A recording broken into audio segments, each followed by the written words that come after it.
लोकसभा निवडणुका जाहीर होता सोलापूर लोकसभा निवडणुकीच्या मैदानात शहरमध्ये आमदार माननीय प्रणितीताई शिंदे यांना उमेदवारी मिळाली असून आपण सर्वांनी मिळून कार्याच्या जोरावर जातीवादी शक्तींना रोखण्यासाठी आपण सर्वांनी मिळून प्रचंड मताने निवडून द्यायचंय असं आवाहन सोलापूर शहर काँग्रेस अल्पसंख्याक अध्यक्ष जुबेरभाई कुरेशी यांनी केलं।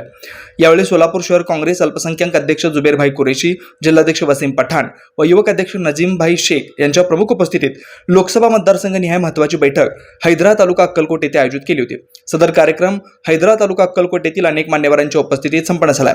सदर बैठकीत सैफन हसीब फुलारी, हबीब अजरुद्दीन फराज, महबूब अब्दुल करीम मुल्ला, मीरा साहब याकूब साहब मुजावर अन्य प्रमुख पाहुण्यांच्या उपस्थितीत कार्यक्रम संपन्न झाला।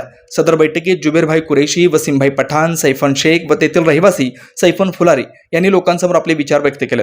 सदर बैठकीत जुबेरभाई कुरेशी, वसीम पठाण, नजीमभाई शेख, रजा कादरी, नूर अहमद नालवार, इलियास शेख सर, शकीलभाई बिल्डर सर्वांनी लोकसभा मतदारसंघातून काँग्रेस पक्षाची उमेदवारी मिळाल्याबद्दल माननीय प्रणितीताई शिंदे यांना अभिनंदन केलं। हैदरा तालुका अक्कलकोट येथील उपस्थित प्रमुख नागरिकांनी जातीवादी शक्तींना हरवून ताईंना दिल्लीला पाठवण्याचा मानस तनमनापासून निवडून देण्याचा निर्धार व्यक्त केला।